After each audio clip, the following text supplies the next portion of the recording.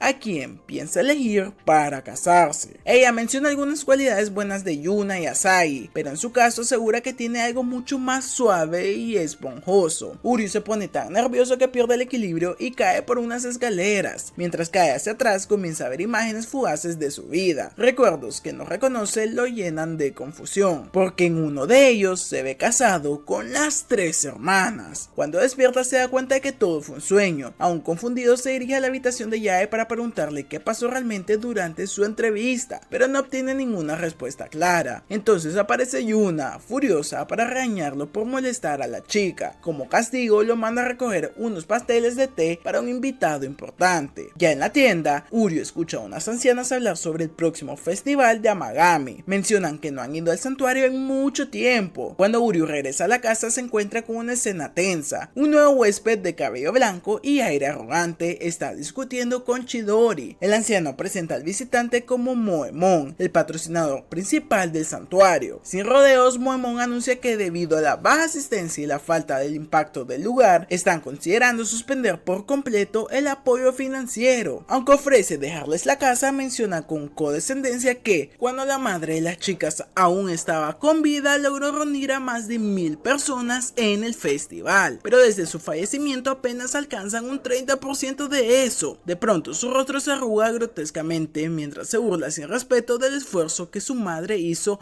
hasta morir. Yuna, temblando de furia, está a punto de explotar, pero sus hermanas la contienen. Uryu da un paso adelante e interrumpe al hombre con decisión. Propone un trato: atraerán a 5000 personas al próximo festival. Moemon, con una mueca de escepticismo, se burla de su ingenuidad, pero Asahi interviene para defenderlo y le dice que ya no son unas niñas. Yae también le pide al hombre, con educación, que les dé más tiempo, así que finalmente Moemon acepta, pero les lanza un ultimátum: no les dará ni un solo yen para el evento, y si fracasan en traer a las 5000 personas, también deberán renunciar a la casa. Para sorpresa de Uryu, las chicas aceptan de inmediato las condiciones, incluso Chidori está de acuerdo. Al marcharse, Moemon les lanza una última advertencia con los ojos rojos: espera que no se arrepientan de esa decisión. Yuna regaña a Uryu por haber provocado al hermano menor del demonio, mientras todos se esfuerzan por planear una estrategia. Sin embargo, Uryu desaparece sin aviso. Lo encuentran en la oficina revisando los registros de festivales anteriores, decidido a entender cómo funcionaba todo en el pasado. Viendo su dedicación, las chicas se convencen de que pueden lograrlo junto a su ayuda. Al día siguiente, Uryu parece un zombie, con apenas bolsas en los ojos para completar su transformación. Les informa que los puestos del festival han caído en participación año tras año. Las chicas admiten que, desde la muerte de su madre, se han distanciado de los encargados de los puestos. Además, Chidori estaba tan ocupado cuidándolas que no pudo mantener esas relaciones. Pero ahora ellas sienten que son lo bastante mayores para encargarse de todo. Uryu propone entonces el plan B: recurrir a las redes sociales. Las chicas aseguran ser expertas del internet, pero su primer cartel es un desastre visual. Uryu sugiere que se conviertan en el rostro del evento, promocionando el santuario como una campaña de chicas lindas. Asahi se burla de él por pensar que son atractivas, pero Uryu, sin titubear, admite que sí lo son. Yuna se opone rotundamente, considera indigno para una sacerdotisa mostrarse así, pero Asahi se ofrece como voluntaria, reclamando el título de la hermana más linda. Lamentablemente, su publicación solo consigue un único like, que probablemente fue enviado por el fantasma de su madre. Desesperadas, prueban con una foto forzada de Yuna, que solo logra 2 likes. Luego recurren a la carta de emergencia, el escandaloso tamaño de Yae, pero tampoco obtiene reacción alguna. Uryu casi necesita blanquearse los ojos después de eso. Él señala que no están promocionando el santuario ni el festival en sus publicaciones. Asahi propone entonces usar fotos más sugerentes con los uniformes de doncella para atraer la atención, y en ese momento Yuna aparece y estalla contra ella. La llama una fracasada como sacerdotisa por faltar al respeto a los dioses. Asahi contraataca y le grita que la verdadera fracasada es Yuna por pensar que todo debe girar únicamente alrededor de la voluntad divina. La tensión se corta con un cuchillo, pero justo cuando la discusión se intensifica, ya entra y la regaña a ambas. Les dice que se calmen o terminarán cayéndole mal a todo el mundo. Durante la cena reina el silencio. Las hermanas no se dirigen ni una sola palabra, y eso enfurece a Uryu, quien está harto del ambiente tenso. Más tarde encuentra a Yuna practicando poses de selfie. Ella, al ser descubierta, se incomoda, pero Uryu le pregunta si ya ha arreglado las cosas con Asahi. En respuesta, Uryu le muestra todo el trabajo que ha estado haciendo su hermana, preguntándole si aún cree que Asahi es un fracaso. Entonces Yuna toma una selfie y se la envía por mensaje a Asahi pidiéndole consejos. Asahi responde emocionada y momentos después Yuna la abraza por la espalda, disculpándose por ser tan tsundere. Finalmente las hermanas se reconcilian y Yae, sin querer quedarse fuera del momento emotivo, corre para abrazarlas. Uryu aprovecha el instante para tomar una foto del trío y esa imagen, al subirla, se vuelve viral. La guerra por salvar el santuario ha comenzado y por primera vez tienen algo de ventaja. Impulsadas por ese éxito, las chicas del santuario decidieron ir un paso más allá. Comenzaron a producir contenido especial para TikTok, con el objetivo de mostrar al público la vida en el santuario, sus tradiciones japonés y su toque moderno. Para su sorpresa, los videos se viralizaron con la misma fuerza que la selfie grupal. Con ese impulso, Uryu propuso avanzar hacia la fase 2, crear artículos limitados para la venta, incluyendo talismanes y otros amuletos tradicionales. Encargó a Yae el diseño de estos objetos especiales. Sin embargo, 2 días después, cuando volvió a preguntarle por los diseños, se encontró con la caótica verdad. Yae no había hecho absolutamente nada. Ella, despreocupada, le aseguró con una sonrisa que lo tendría listo a la mañana siguiente. Uryu, ya acostumbrado a sus excusas, sospechó lo peor y fue a revisar su habitación. Tal como imaginaba, ya ella había desaparecido. Mientras tanto, ella se encontraba sentada junto al río, sumergida en un drama coreano de peces koi, al ver como 2 peces nadaban juntos como si se enamoraran, algo que encendió dentro de ella la inspiración. A la mañana siguiente, mientras Uryu mostraba sus propios intentos de diseño de talismanes, las chicas le dijeron con firmeza que debía de dejarse de eso y concentrarse en su sueño de estudiar medicina. Fue entonces cuando Yae apareció por la puerta con su característico aire despreocupado y mostró su diseño final. El impacto fue inmediato, todos quedaron maravillados con la creatividad del amuleto, y Yae explicó que había diseñado un talismán del amor pensado para atraer a jóvenes desesperadamente solteros. Uryu no dejó pasar la oportunidad de regañarla por haberlo dejado esperando y le prometió que la vigilaría de cerca la próxima vez. Las chicas no tardaron en bromear llamándolo raro por querer seguir a una mujer mayor, pero Yae en el fondo se sintió agradecida de que alguien se preocupara tanto por ella. Con los diseños listos y el respaldo de sus seguidores en redes sociales, el grupo se sintió emocionado por el inminente festival. Sin embargo, Uryu le recordó que todavía había una última misión por cumplir: recuperar el vínculo con los antiguos comerciantes del distrito. Así se dirigieron al distrito comercial, donde las chicas no podían disimular lo nerviosas que estaban. Finalmente se encontraron con los dueños de los puestos que solían participar en el festival años atrás. Uryu, con la humildad que lo caracteriza, le explicó la situación. El santuario estaba en peligro financiero y necesitaban su ayuda para que el festival fuera un éxito total. Contra todo pronóstico, los dueños de los puestos respondieron con calidez. Habían estado hablando del festival por su cuenta, recordando viejos tiempos, y admitieron que, desde la muerte de la madre de las chicas, se habían distanciado, pero nunca imaginaron que el santuario estaría tan mal. Recordaron cómo la familia Amagami había ayudado a sus propias familias por generaciones, así que, emocionados, aceptaron con gusto volver a participar. Uryu y las chicas les agradecieron sinceramente, y uno de los comerciantes incluso sugirió organizar una reunión de estrategia inmediata. Mientras veían a Uryu tomar el liderazgo junto a los dueños de los puestos, las chicas no pudieron evitar pensar en su madre. Se dieron cuenta de todo lo que habían aprendido con Uryu y comenzaron a creer de verdad que podrían lograrlo. Y entonces llegó el día. El festival comenzaba y todos se prepararon para recibir a miles de visitantes, pero pasaban las horas y las calles estaban más vacías que el estómago de un monje en ayuno. Solo el viento se hacía presente, arrastrando maleza como en un western japonés. Fue entonces cuando Asagi llegó corriendo agitada con un teléfono en mano. En la pantalla, una cuenta falsa anunciaba que el festival había sido cancelado. Entraron en pánico, intentaron avisar a la gente desde la cuenta oficial, pero esta había sido bloqueada, acusada de ser una cuenta impostora. Al mismo tiempo, en algún lugar oscuro y lujoso, Moemon, el Voldemort japonés del santuario, se regodeaba en su victoria. Su plan para sabotear el festival se había ejecutado con precisión quirúrgica, y de vuelta en el santuario, Uryu y Asagi maldecían su nombre, sabiendo que solo un ser tan enfermo como él podría haber orquestado algo así. Yuna, conteniendo la ira, recordó a todos todo el esfuerzo, la esperanza y el amor que habían puesto en ese festival. No podían dejar que se arruinara por culpa de alguien con el corazón tan podrido como sus propios ojos. Mientras el grupo se sentía al borde del colapso, Uryu miró el programa del festival con seriedad. Aún no había terminado, así que propuso concentrarse en los eventos de la tarde para captar la atención de más visitantes. Su plan consistía en atraer a cierto tipo de público, algo que preocupó a las chicas, quienes le advirtieron que podrían meterse en problemas. Sin embargo, Chidori lo consideró una buena idea y junto con los dueños de los puestos acordaron ayudar. Así que Uri tomó un lote de folletos para repartir, dejando el resto a las chicas, y salió corriendo con la intención de atraer a la mayor cantidad posible de gente. Intentó repartir folletos, pero su aspecto, un hombre con bata de baño, no parecía inspirar confianza y la mayoría lo ignoraba. Fue entonces cuando Mahiru apareció para ayudarle, mostrándole cómo cómo hacerlo con más eficacia. Shiragi y varios niños se sumaron también, tras enterarse de que el grupo estaba en apuros. Uri fue convencido de relajarse y dejar que los demás colaboraran, lo que permitió que, finalmente, los folletos fueran repartidos justo a tiempo para el evento principal. En ese momento, Yuna y las demás hicieron su aparición en una carroza, luciendo sus atuendos de sacerdotisas. La multitud, atraída por su belleza y elegancia, comenzó a acercarse al festival. Aunque las chicas se quejaban de que Uri no mostraba suficiente respeto hacia la figura de Dios, decidieron disfrutar del momento. La afluencia creció hasta hacer pensar que alcanzarían las 5000 personas. Sin embargo, una tormenta repentina obligó a todos a buscar refugio. La lluvia, que se prolongó durante un largo rato, dejó al festival prácticamente vacío. Uri, derrotado, observó el contador de los visitantes y salió bajo el aguacero, ignorando las advertencias sobre el riesgo de enfermarse. Las chicas, decididas a no rendirse tampoco, fueron al altar de oración para suplicar ayuda divina. Uri las observó, sintiendo frustración por su aparente impotencia para cambiar la situación, y de pronto la tormenta cesó y un escenario casi real se desplegó ante ellos. El cielo despejado y los cerezos en flor creaban un ambiente digno de un cuento. Yuna y las demás aprovecharon la oportunidad para presentar un espectáculo en medio del paisaje, moviendo sus abanicos con perfecta sincronía. El momento cautivó tanto a los presentes que incluso fue transmitido en directo por redes sociales. La actuación culminó con una reverencia y aplausos en general, mientras los pétalos seguían cayendo, aportando un toque aún más especial. Yuna agradeció el milagro y, motivada por el resultado, propuso atraer a más visitantes al santuario. Con ese impulso, el flujo de personas aumentó y los diseños de Yae se convirtieron en un éxito inmediato. Uri se vio trabajando sin descanso para atender la tienda hasta que Mayiro apareció de nuevo para ayudarle, confesando que siempre había querido disfrazarse de sacerdotisa sintoísta. Aún así, Uri no podía evitar sentirse agotado por la presión constante de las chicas, sumada a la responsabilidad de sus estudios y a la posibilidad, todavía incierta, de tener que casarse con alguna de ellas. A pesar de todo, Mayiro reconoció el esfuerzo que Uri había puesto para ayudar a las chicas. Él, por su parte, explicó que simplemente sentía que nadie debía quedarse sin recompensa después de tanto trabajo. Mientras atendía a otro cliente, Mayiro notó que en realidad Uri estaba disfrutando la labor. Con la puesta del sol, el grupo se dio cuenta de que aún faltaba una persona para cumplir la meta de visitantes y solo quedaban 5 minutos. Sin embargo, ya no había más público presente. En ese momento apareció Moemon, dispuesto a presumir que el tiempo se había agotado. Pero para sorpresa de todos, incluyéndome, les anunció que habían aprobado y que seguiría apoyándolos. Tras ser informado de que le faltaba apenas un visitante, les indicó que lo agregaran a él a la lista, confiando en que a partir de ahora atraerían a más personas. Cuando Moemon se marchó satisfecho y con aires de superioridad, el grupo regresó al santuario. Uri se sintió aliviado por haber salvado el lugar, mientras Asagi, emocionada, derramaba una lágrima de alegría al confirmar que podrían seguir viviendo ahí. Yuna la abrazó admitiendo que ella tampoco podía creerlo y luego, agradecida, reconoció que todo había sido gracias a Uri. Para expresarle su gratitud, le dio un beso en la mejilla, gesto que provocó que él quedara completamente paralizado, con el rostro encendido y la nariz sangrando. Yuna, consciente de las ideas que pasaban por su mente, se preparó para purificarlo, mientras Chidori observaba con orgullo la escena. Al día siguiente, Uri intentó concentrarse en sus estudios, pero el recuerdo del beso lo desconcentraba por completo. Golpeó su cabeza contra la mesa intentando apartar aquellas ideas, preguntándose si Yae realmente sentía algo por él. Asagi apareció advirtiéndole que estaba pensando demasiado y que acabaría perdiendo el enfoque. Uri lo admitió, así que Asagi se ofreció a investigar los verdaderos sentimientos de Yae por él. Más tarde, Asagi le preguntó directamente a Yae qué opinaba de Uri, y al escuchar que lo consideraba un buen chico, interpretó, según su lógica, que eso no era una señal de interés romántico. Uri intentó aceptar la idea con serenidad, pero Asagi reconoció que ni siquiera estaban seguras de cómo interpretar correctamente sus palabras. Decidió entonces acorralar a Yae para obtener una respuesta más clara y la llevó a correr con ella. La joven, limitada por el peso de ya saben qué, quedó rápidamente exhausta, pero aún así, ante la insistencia, reiteró que solo deseaba volver a casa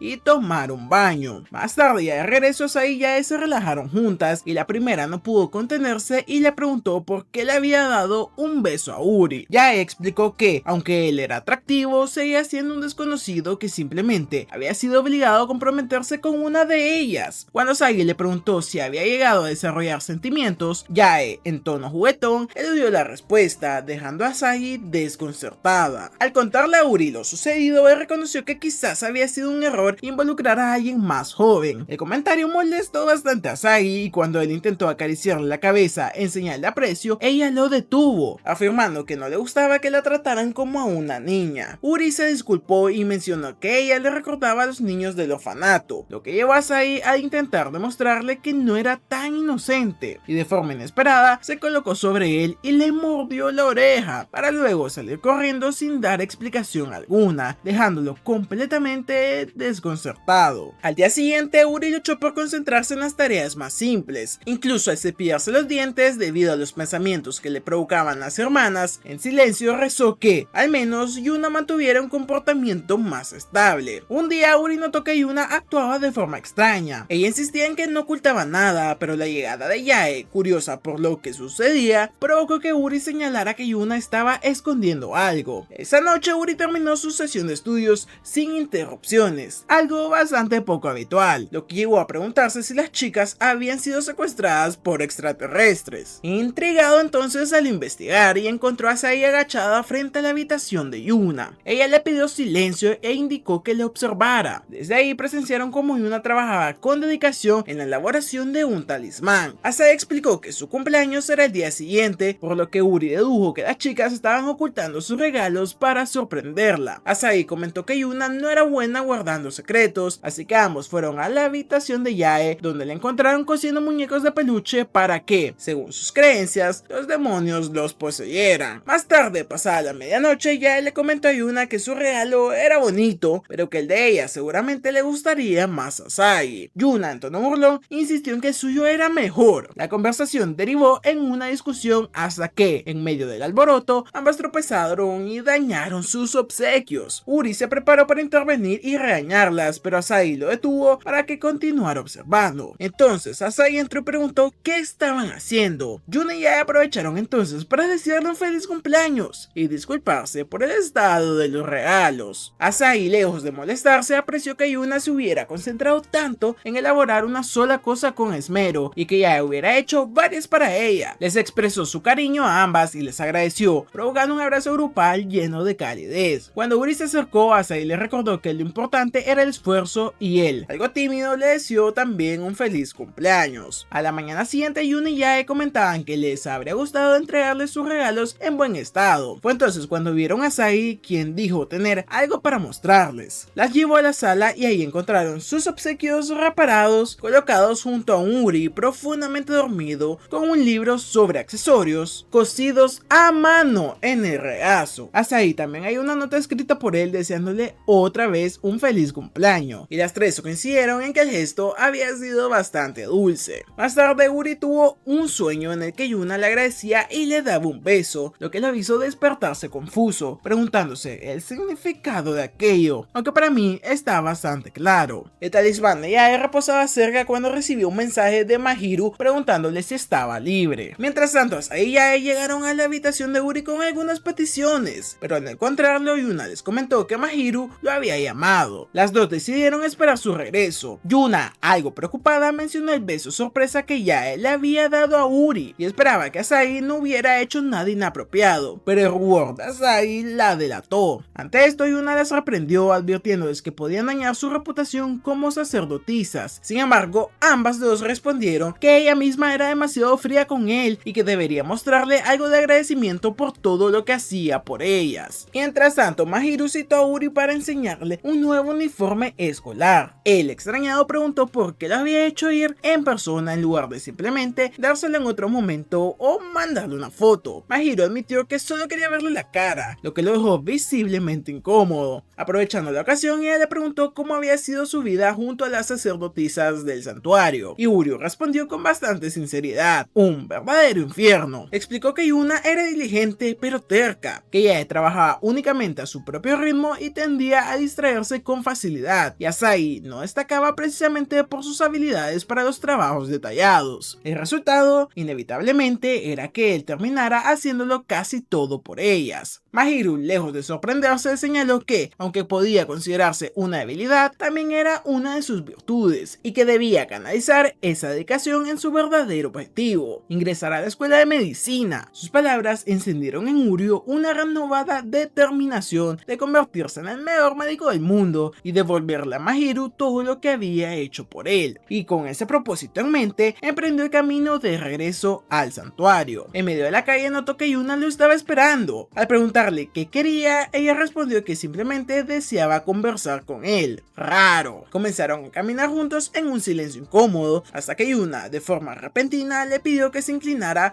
para masajearle los hombros. Uryu, desconcertado, no pudo evitar preguntarse qué le pasaba. En ese instante, Yuna reparó en que uno de sus cordones estaba desatado y se agachó para atarlo. Uryu, al percatarse de la posición en la que estaba, insistió en hacerlo el mismo. Aún así, Yuna comentó que solo intentaba expresarle su gratitud. Fue entonces cuando Uryu recordó su sueño reciente y se dio cuenta de que la escena estaba ocurriendo exactamente igual. Si el sueño era realmente profético, lo siguiente sería que ella intentara besarlo. Sin embargo, Yuna únicamente volvió a darle las gracias, lo que le produjo un momentáneo alivio, hasta que una transeúnte le empujó accidentalmente hacia él, produciendo la misma situación del sueño. Esta vez Uryu reaccionó rápido y puso la mano entre ambos para evitar el contacto, aunque en su interior confirmó que el sueño había sido bastante acertado. Yuna, algo nerviosa, sacó una bolsa de sal y la lanzó al aire para purificar el ambiente, antes de sugerir que continuaran con su camino. Mientras él se alejaba, volvió a su actitud habitual, pero ella, recordando lo cerca que estuvieron de besarse, arrojó un poco más de sal sobre sí misma, como si quisiera limpiar su propio corazón. Esa noche Uryu tuvo otro sueño, en el que las chicas llegaban a un nuevo santuario en Arashiyama. Yuna aparecía distraída, ya demostraba una expresión de sorpresa y Asahi parecía haberse desmayado. La última imagen antes de despertar era la de todas ellas durmiendo junto a él. A la mañana siguiente, durante el desayuno, Yuna sugirió que fueran a Tsukigami. Cuando Uryu preguntó qué era, Asahi explicó que se trataba de un santuario ubicado en Arashiyama. La mención lo dejó helado, coincidía exactamente con su sueño. Asahi continuó diciendo que ahí la maestra del santuario les había enseñado a ser sacerdotisas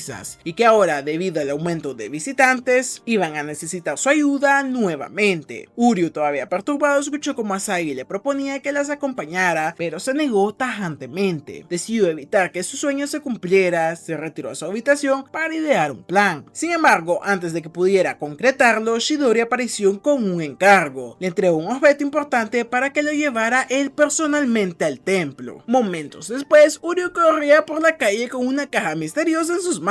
Para llegar al santuario, comprendió que alterar el destino no sería tan sencillo como había imaginado. Más tarde, Uryu rompió la sala llevando consigo el misterioso objeto de Chidori. Con gesto serio afirmó que aparentemente contenía algo maligno, y las chicas sorprendidas se preguntaron si acaso un espíritu había sido sellado en su interior. Antes de que cundiera el pánico, una mujer de porte imponente intervino para calmarlos. Se presentó como Yomiko, asistente del sacerdote del santuario. Intrigado, Uryu preguntó qué significaba exactamente ese título, y Asahi explicó que era un rango dentro del sacerdocio, lo que convertía a Yomiko en la maestra de las doncellas del santuario. Ante la duda sobre qué hacer con la caja, Yomiko pidió que se la entregaran. Su presencia adquirió un aire solemne, casi heroico, mientras la abría, solo para revelar que en su interior había mochi de canela. Con tranquilidad, Yomiko colocó los dulces sobre la mesa e invitó a todos a disfrutar. Mientras comía, comenzó a explicar que el santuario Tsukigami estaba dedicado al dios de la luna, cuya misión era guiar a las personas para que salieran de sus preocupaciones hacia la luz y la esperanza. Yuna añadió que incluso existía la creencia de que Tsukigami podía hacer realidad los sueños, aunque más como una leyenda que como un hecho. Según las historias, en una noche de luna llena, si alguien caminaba sobre un arco iris iluminado, sus deseos se cumplirían. Las chicas aprovecharon para contarle a Yomiko que últimamente habían recibido más visitantes antes de lo que era habitual y que les resultaba difícil mantener el ritmo, por lo que buscaban su consejo. Yumiko sintió con compresión y comenzó a dirigirse a cada una de ellas. Le dijo a Asagi que se había vuelto mucho más bonita desde la última vez que la vio. Ayuna le pidió que dejara de llamar a la maestra porque no era lindo, y ella agarró las defensas sin previo aviso, asegurándose de que aún tuvieran jugo, provocando que Uri se preguntara si aquella mujer estaba completamente en sus cabales. Acto seguido anunció que había reservado un balneario para todos. Durante el trayecto hacia la posada, Uri comentó que debía regresar a sus estudios, pero se detuvo al notar un grupo de Miko alineadas. Yumiko le explicó de que se trataba de una rutina diaria para ofrecer gratitud a los dioses, e incluso Yuna quedó impresionada por su capacidad para supervisar a tantas doncellas, y Uryu tuvo que reconocer que la había juzgado mal. Asagi, inspirada, afirmó que algún día su santuario sería igual de grandioso. Como respuesta, Yumiko le dio más caricias en la cabeza, ignorando por completo cualquier concepto de espacio personal. Las demás chicas se sumaron a la interacción y Uryu observó cómo se vinculaban con ella antes de que pudiera despedirlas. En la posada, Uryu aprovechó un momento a solas para preguntarle por qué había evitado responder a las preguntas de las chicas durante el almuerzo. Yumiko elogió su capacidad de observación, pero aclaró que no pensaba darles consejos porque la carga sería demasiado para que la manejaran. Cuando las chicas intentaron protestar, Yumiko las interrumpió para cuestionar si realmente estaban listas para dedicarse por completo al santuario. Les recordó que Asagi y Yuna pronto enfrentarían exámenes de ingreso, mientras que Yae debía comenzar a pensar en su carrera tras la universidad. Les advirtió que la vida solo se vive una vez y que debían descubrir cuáles eran sus verdaderos sueños. Yuna insistió en que estaba preparada para dedicar su vida a su familia, a los visitantes y al santuario, pero Yumiko replicó que el simple sentido de la responsabilidad no era suficiente. Asagi trató de convencerla de que ya eran doncellas adecuadas, a lo que Yumiko respondió que, si eso fuera cierto, no necesitarían de su ayuda, y Yae por su parte no supo ni qué decir. Cuando Yumiko se disponía a marcharse, Uryu intervino acusándola de ser innecesariamente fría y de no reconocer cuánto se esforzaban las chicas por el santuario. Ella, sin inmutarse, le recordó que él también tendría que casarse con una de ellas si quería garantizar su supervivencia, y le preguntó si realmente lo había pensado en serio, y la pregunta dejó a Uryu sin palabras. Finalmente Yumiko les indicó que reflexionaran sobre su futuro